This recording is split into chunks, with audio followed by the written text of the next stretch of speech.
주일 예배에 오신 모든 성도님들을 주님의 이름으로 환영합니다. 예배자로 우리를 불러주신 하나님 앞에 영과 진리로 함께 나아갑시다. 여호와께서 홍수 때에 좌정하셨으며 여호와께서 영원하도록 왕으로 좌정하시도다. 여호와께서 자기 백성에게 힘을 주시며 여호와께서 자기 백성에게 평강의 복을 주시리로다. 온 땅의 주인 되신 하나님, 온 세상 가운데서도 당신의 백성 한 사람 한 사람을 알고 계시며 머리카락 하늘까지 세워두시는 하나님, 오늘도 우리가 주님 앞으로 나아가오니 우리의 예배를 받으사 당신의 영광을 이 땅 위에 보여주시옵소서. 그래서 하늘이 열리고 당신의 성령이 비둘기같이 내리는 은혜를 이 시간 우리 모두가 경험하게 하여 주옵소서. 거룩하신 우리 주 예수 그리스도의 이름으로 기도드립니다.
오늘은 예배를 위하여 이은서 성도님의 기도문으로 함께 기도하겠습니다.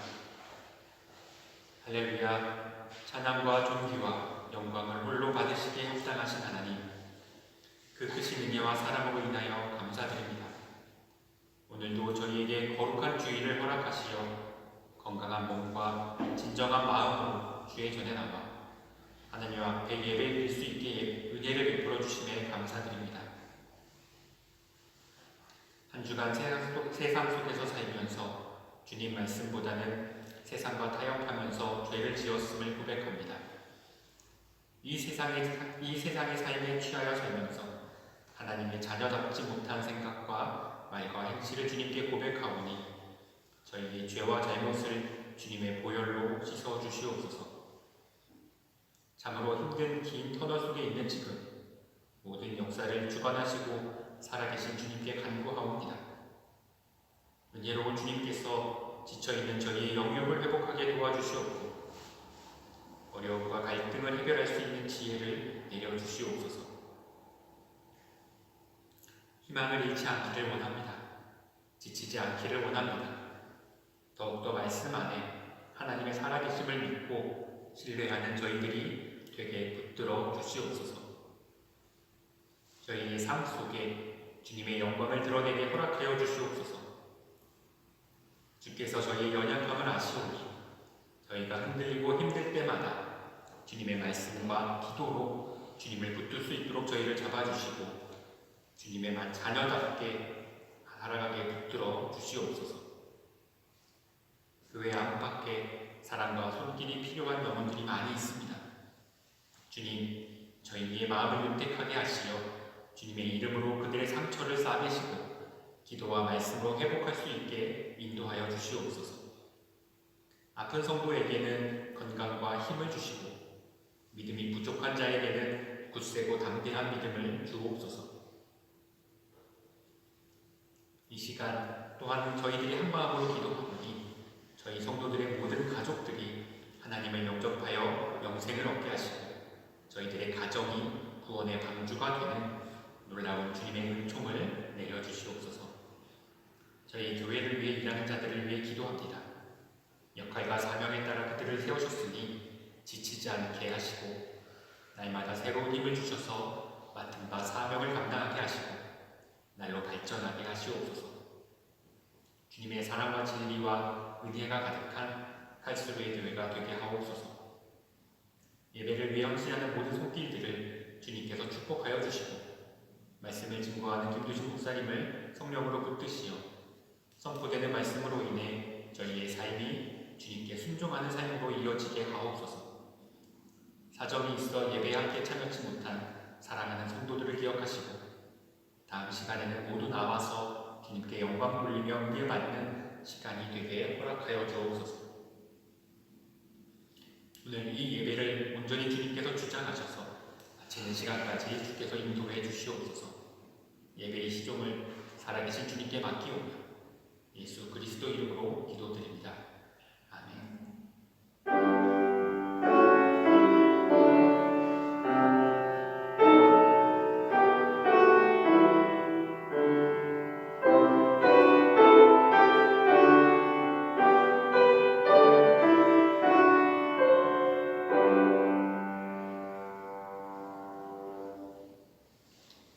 주시는 하나님의 말씀은 마태복음 3장 16절부터 17절까지 말씀입니다.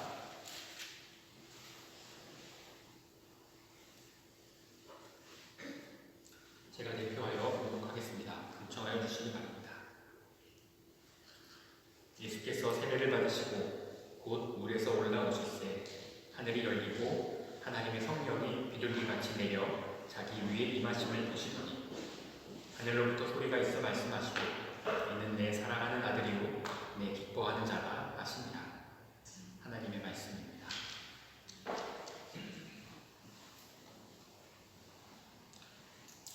말씀을 전하겠습니다. 다들 우리가 이제 독일에 살고 계시니 비르츠부르크라는 도시를 잘 아실 겁니다. 아주 큰 도시는 아니지만 몇몇 유명한 관광 명소들이 있는 그런 도시지요. 나폴레옹의 감탄한 도시라고 하는 이야기도 들은 것 같습니다. 특히 앞서 말한 특히 레지던스라는 그런 레지던스라고 하는 일종의 궁전이 굉장히 유명한 그런 도시라고 알고 있습니다. 저도 그래서 그 레지던스에 있다는 거대 천장을 구경하기 위해서 방문했던 기억이 있습니다. 그런데 제 기억으로는 사실 규모에서 감탄하기는 했었지만 제가 원래 이 그림 보는 걸 잘 못합니다. 그림은 늘 봐도 잘 모르겠어요. 그래서 당시에는 게다가 이제 독일어도 잘 못하던 상황이었기 때문에 영어 가이드를 따라서 돌아보기는 하였지만 충분히 이해했다기보다는 그냥 이렇게 적당히 이해하며 따라다녔던 기억이 있습니다. 그래서 그런지 몰라도 그렇게 큰 감흥이 있었던 관광 명소는 아니었던 것 같습니다. 그래서 오늘 말씀을 준비하다 잠깐 그 생각이 나서 그 인터넷에서 조금 이렇게 찾아보게 되었습니다. 어떤 그림이었지 싶어서 그림의 사진을 찾아보다가 관련되어 해설하거나 설명을 달아놓은 블로그들을 몇 개 찾아보게 되었습니다. 간단히 요약하면 그런 이야기들이 써 있더라고요. 예술의 후원자를 자처하던 성주이자 주교였던 그 영주에 의해서 건축된 그 성에 여러 그림들이 걸리게 되었다라고 그렇게 설명하곤 합니다. 많은 그림들이 장식되어 있고 걸려 있고 여러 벽화들이 그려져 있기도 하지만 당연히 그 중에서도 가장 유명한 작품은 앞서 말한 그 천장화, 넓은 그 계단의 방이라고 불리는 넓은 홀에 천장이 그 돔 모양의 천장이 그려져 있는 그 천장화죠. 아마 보신 분들도 많이 계실 거라고 생각합니다. 유럽 벽화들의 전통에 따라서 영주 자신의 얼굴과 그림을 그린 사람들의 얼굴들이 이렇게 모자이크는 아니고 이렇게 뭐라고 표현하는지 잘 모르겠습니다. 미술 용어겠죠. 이렇게 곳곳에 숨겨놓는 그런 그림들도 있고, 근데 이제 그런 것들보다는 대표적으로 잘 알려진 것이 사대륙을 상징하는 그런 그림들로 그려진 코끼리, 악어 이런 것들로 상징을 해서 대륙을 상징해서 내 뒤통에 그려놓은 그 그림과 그리고 한가운데를 가로지르고 있는 태양신 아폴론의 그림이 이 천장화를 상징하는 가장 대표적인 그림이라고 그렇게 읽었습니다. 그 대륙을 덮고 있는 하늘 한복판을 태양신 아폴로가 그렇게 집주하는 그런 모습의 그림으로 되어 있더군요. 네. 아마도 카를 영주는 이 레지던스의 그 계단을 오르내리면서 하나님보다는 예술의 신이라고 불리는 그 태양신 아폴로의 축복이 그의 생애에 가득하기를 기대하였었는지도 모르겠습니다. 그 천장관은 분명히 멋진 예술 작품인 것은 분명하겠죠. 많은 사람들이 보고 있고 지금도 여전히 유명한 관광지로 여겨지는 이유가 다 있을 것입니다. 그런데 저는 오늘 말씀을 읽으면서 이 그림과 참 많이 대비되는 장면을 머릿속에 그려보게 되었습니다. 그래서 사실 이 그림이 떠올랐어요. 예술적 평가와 상관없이 우리가 신앙적으로만 평가하자면 그래도 명색이 주교라는 이름을 가지고 있었던 그 영주가 천장화에서 예술을 사랑하는 자신의 축복하는 그 사람을, 축복하는 주체를, 축복하는 신의 이름을, 신의 모습을 예수 그리스도가 아닌 그리스 신화의 아폴론으로 설정한 것도 어떻게 보면 아이러니일 수 있겠고 특이하기는 하지만 대비되긴 하지만 그 그림이 전 세계를 상징하는 4대륙의 모습과 그 위를 지나고 있는 그 태양신 아폴론을 그려놓는 것과 달리 우리가 오늘 읽은 이 말씀에서는 저 넓은 하늘 어딘가를 예수가 갈라내고 이 땅에 임하시는 하나님을 전하고 있기 때문에 제 머릿속에선 대비가 되었습니다. 비르츠부르크의 영주와 같이 사람들은 하늘 전체를 아우르는 그러한 것이 위대하다고 여기는 반면에 하나님은 오직 예수님에게만 집중하는 것이 오히려 위대하다는 것을 보여주고 있기 때문이죠. 그래서 오늘 우리가 함께 읽은 이 마태복음의 본문 말씀은 신화가 아니라 진정으로 우리가 바라고 기대해야 할 그 축복, 바로 그 장면을 매우 아름답게 그려내 보여주고 있습니다. 예수님께서 세례 요한에게 물로 세례를 받으시고 강에서 올라오던 그 순간 우리를 위하여 전해주신 3가지 특별한 기적, 특별한 현상을 기록하고 있기 때문이죠. 표현으로 보자면 이 기적을 보는 주체가 모든 사람이 아니라 예수님이십니다. 그래서 아마도 이 기적을 실제로 경험한 사람은 예수님 한 분이셨을 것 같습니다. 제가 생각하기에는 세례 요한도 아마 이 장면을 명확히 보고 이해하지는 못했을 것입니다. 아마도 그에게 이것이 분명하게 보이지 않았을 거예요. 왜냐하면 그가 나중에 제자들을 통해 예수님의 신분에 대해서 다시 한번 묻는 장면이 복음서에는 다 기록되어 있기 때문이죠. 그가 만약 이 장면을 명확하게 보았다면 질문하지 않았을 질문들입니다.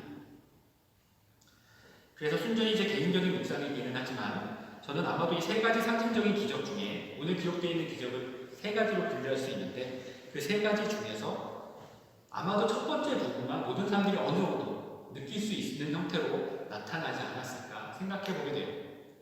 그 이유는 3가지인데요. 첫 번째는 이 공간복음이라고 불리는 마태, 마가, 누가 이 3가지 복음서에서 이 기적에 대해서 거의 비슷하게 표현하고 있는데 특히 마태, 마가에서는 약간의 차이를 이렇게 표현하고 있습니다. 하늘이 갈라졌다라고 그렇게 표현하고 있어요.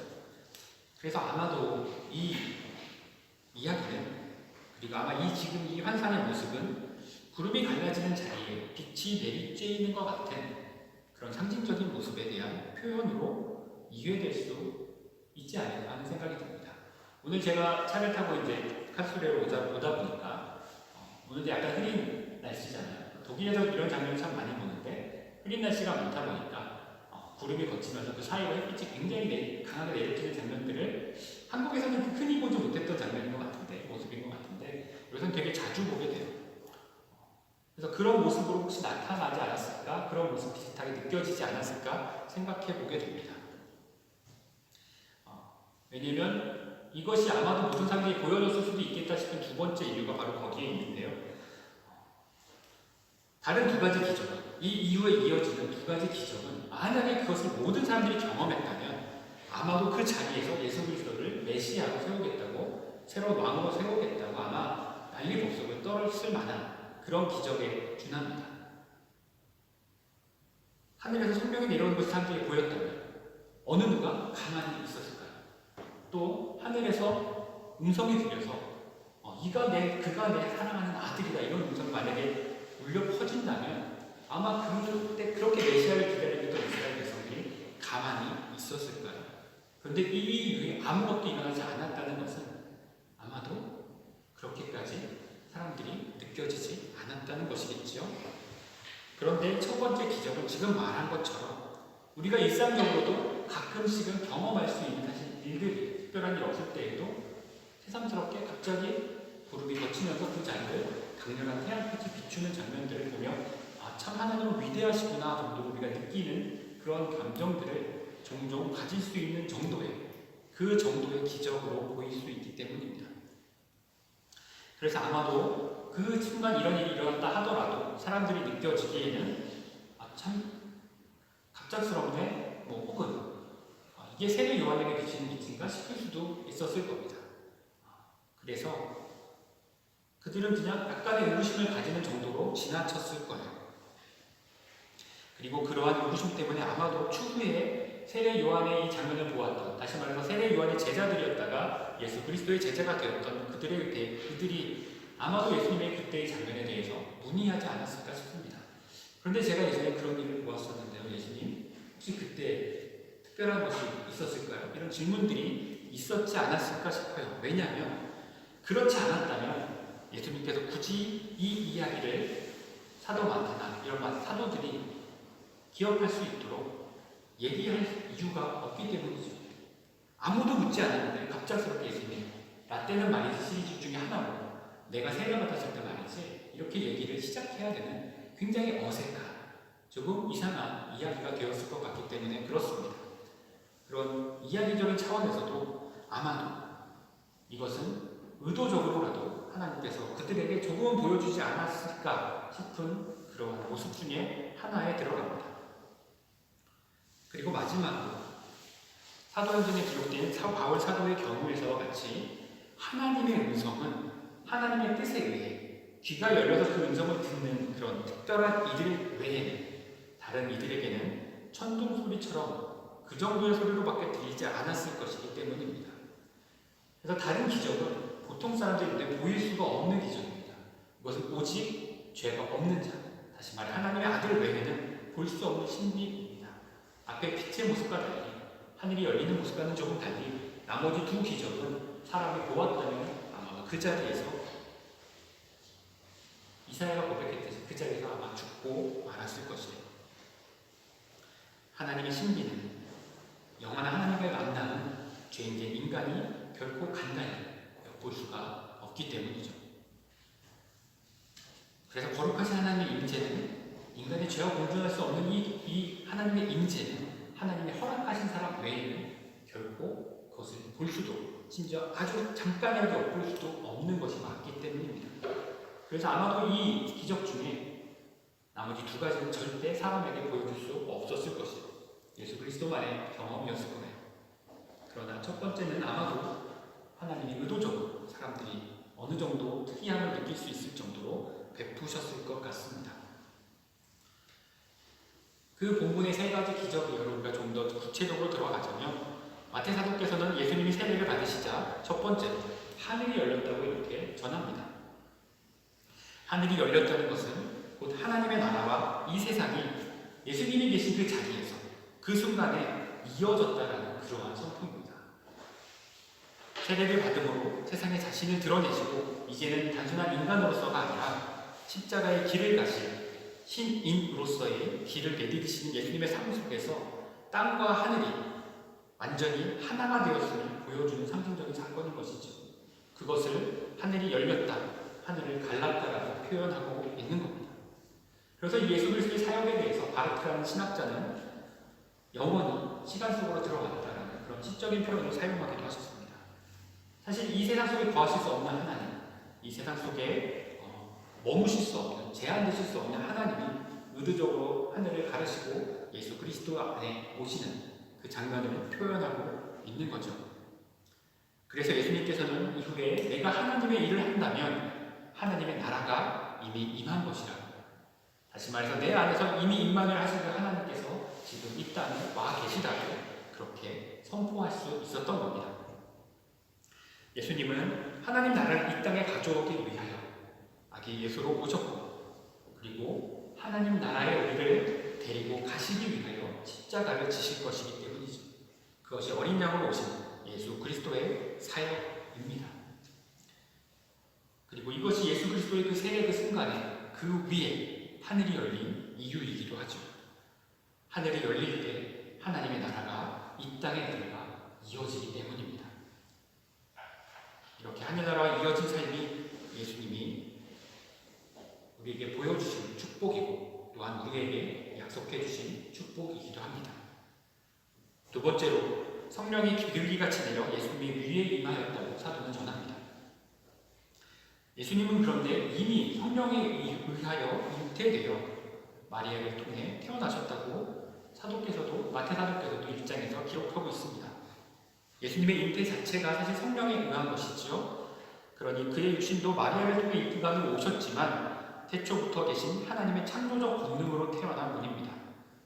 그러니 예수님은 시작부터가 사실 성령으로 시작되신 분이시죠. 성령으로 이루어져 계신 분입니다.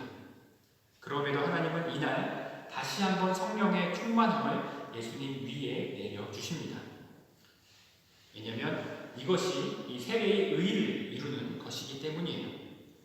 예수님은 세례를 만류하는 세례 요한에게 자신의 세례가 죄사함을 위한 것이 아니라 의의를 이루기 위함이라고 그렇게 말씀하는 이 세례를 받으십니다.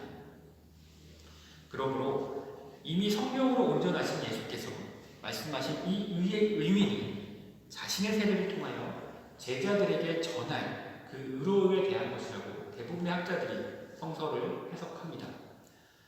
그리고 오늘 이 성령의 임재를 통하여 예수님은 하늘이 열린 곳에 이루어지는 그 축복을 명확하게 보여주고 계시죠. 하늘이 열린다면 그곳에 성령의 충만함이 임한다는 것을 보여주는 것입니다. 우리가 지난 이 대림절 기간 동안에 세상의 그 마지막 날에 이루어진 그 하나님의 나라에 대한 것들을 계속해서 묵상해왔습니다. 그 축복을 한마디로 요약하자면, 그렇죠, 바로 어린 양의 신부가 된 하나님의 자녀들이 우리에게 하나님과 영원히 함께 사는 그 축복이 약속되어 있습니다. 그것이 바로 그 나라의 모습이라고 요한계시록은 계속해서 말씀해주고 있으시지요. 그러니 독생자이신 예수 그리스도의 본을 받아서 또한 그 십자가의 의의를 힘입어 하나님 아버지의 양면이자 양자가 된 제자들에게 비둘기같이 내려와 임하여 주실 이 성령의 충만함보다 아마 더 큰 축복은 우리에게 없을 것입니다. 이것이 세례로 시작되는 그리스도인에게 약속된 축복, 가장 중요한 의의 축복입니다. 그리고 세 번째로, 사도는 이 순간에 내 사랑하는 아들이요 기뻐하는 자라는 소리가 들렸다는 것을 우리에게 전해줍니다. 우리는 이미 예수께서 하나님의 아들, 하나님의 독생자라는 것을, 그 진리를 고백하고 있기에 어떻게 보면 이 선포가 다소 이상하게 여겨질지도 모르겠습니다. 왜냐하면 이 선포가 말씀드린 것처럼 이 선포가 거기 자리에 모여있던 사람들에게 들린 것이 아니고 예수 그리스도에게 들린 것이라면 다소 이상하죠. 그러나 온전한 인간으로 오셨던 예수께 이날의 선포는 아마도 아주 매우 소중하고 너무나 중요했던 선언이었을 것입니다. 30여 년 동안은 자신의 소명과 사명에 대한 고민과 기도로 살아오셨을 그 예수님에게 이 선포는 자신의 그리스도로서의 참된 소명을, 그 사명을 분명하게 만들고, 그리고 또한 그리스도로 살아갈 것을, 십자가의 그 죄의 십자가를 질 것을 결단하게 하는 그 선언이었을 것이며, 또한 궁극적으로 아버지이신 하나님과 온전한 신적인 하나됨을 회복하는 사랑과 화평의 하나됨의 선언이었을 것이기 때문입니다. 그랬기에 예수님께서는 이 세례 직후에 곧바로 광야로 나가 기도하며 소명을 굳건히 하고 그리스도로서 인간에게 패배만을 안겨주었던 마귀와의 싸움을 승리로 결판짓고 돌아오실 수 있으셨을 것 같습니다. 아마도 그것이 이 세례, 특별히 이 선언 속에 담겨져 있는 중요한 의미였을 거예요.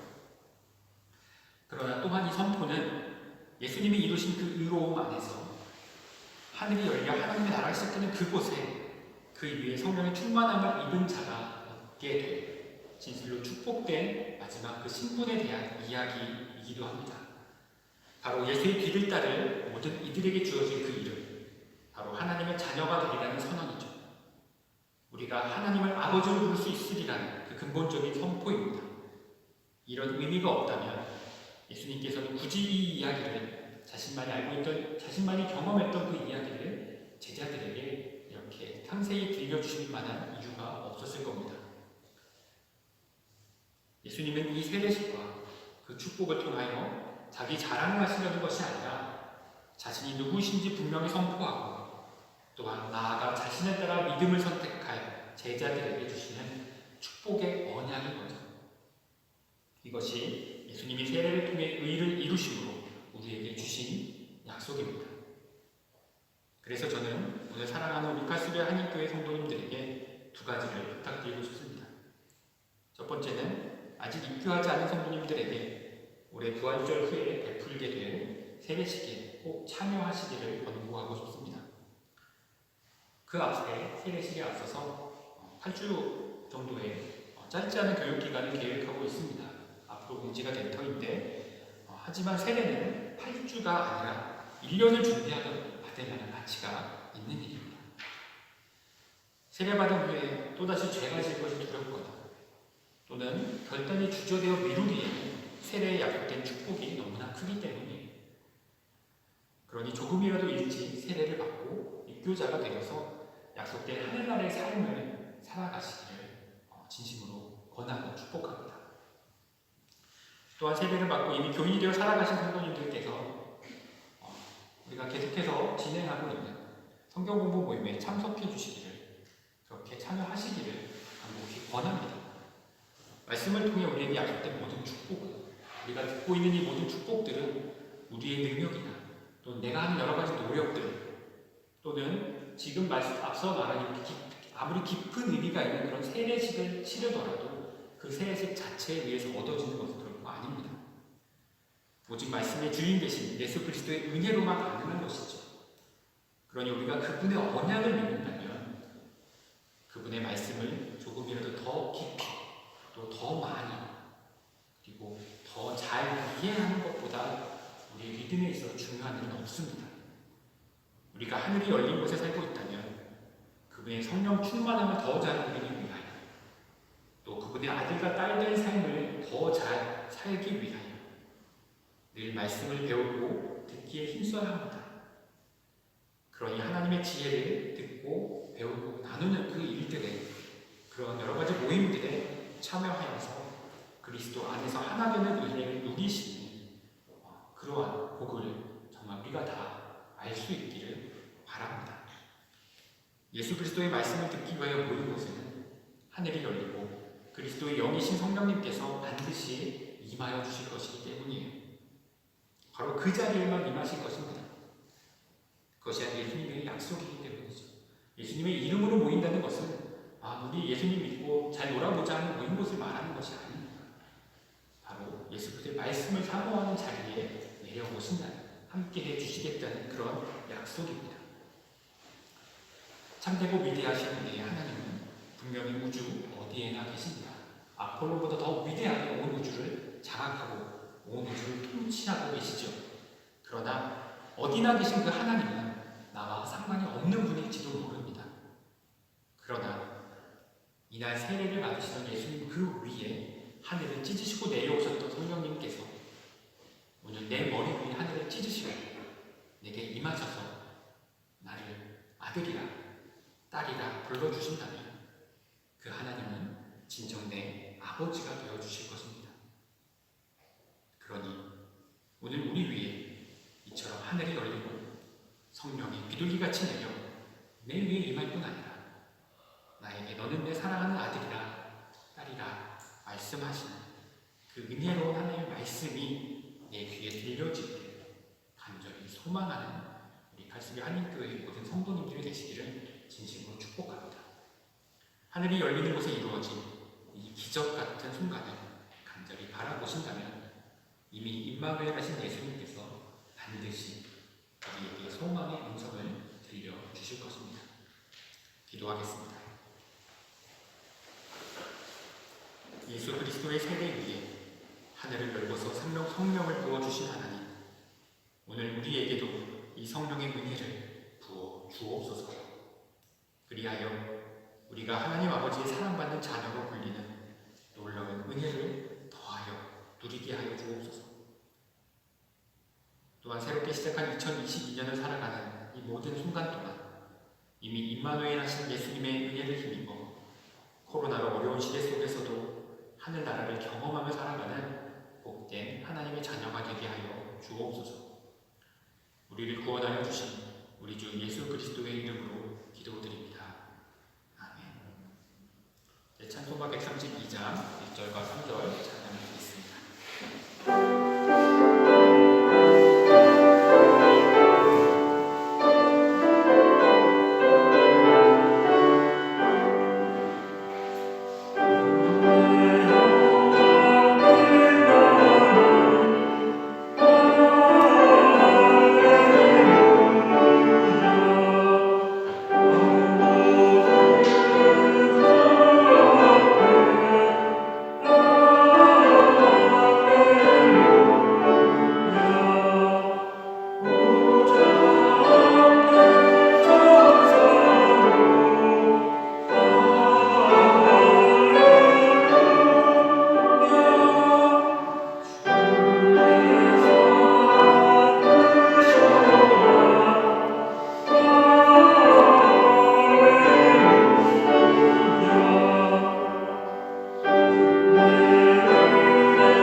하늘을 여시고 이 땅에 성령을 보내주시며 예수 그리스도를 따르는 모든 성도들을 당신의 자녀로 삼아주신 하나님, 오늘도 아버지의 그 크신 은혜에 감사드리기에 우리의 작은 예물들을 손에 들고 나아왔습니다. 주님 앞에 드린 이 모든 예물이 하늘나라의 영광을 위해서 30배, 60배, 100배의 결실을 맺게 하여 주옵소서. 그러나 매주에 주시는 예배의 은혜에도 불구하고 우리의 삶 속에는 여전한 어려움들과 고민들이 있음도 또한 고백합니다. 주님께서 우리의 삶 속에도 늘 함께하여 주시어서 부족한 우리들이 복음을 따라 살아갈 힘과 능력도 채워주시옵소서. 그리고 주님의 몸된 우리 칼스부의 한인교회 공동체를 통해 하나님의 나라가 세상에 증거되는 은혜도 또한 함께 누리게 하여 주시옵소서. 우리 주 예수 그리스도의 이름으로 기도하오며 이제는 이미 임마누엘 하여 주신 예수 그리스도의 하나님이 또한 하늘을 열고 이 땅에 성령을 부어주시는 하나님이심을 믿기에 하나님께서 우리를 아들과 딸로 부르시는 이 은혜의 부르심을 따르기로 결단하는 우리 갈수리 한인교회의 모든 성도님들과 그 가정 위에, 그리고 우리가 떠나온 조국과 우리가 머물고 있는 이 나라 위에도 우리를 이처럼 사랑하셔서 천국을 예비하여 주신 거룩하신 하나님 아버지의 그 크신 사랑과 우리를 위하여 그 귀한 몸을 내어주사 비천한 우리로 천국 백성 되게 하여 주신 예수 그리스도의 그 한량없는 은혜와 그 나라에 이르기까지 우리를 떠나지 않으시고 포기치 않으시며 인도하여 주시는 성령님의 역사하심이 지금부터 영원까지 함께 하시옵기를 간절히 축원하옵나이다.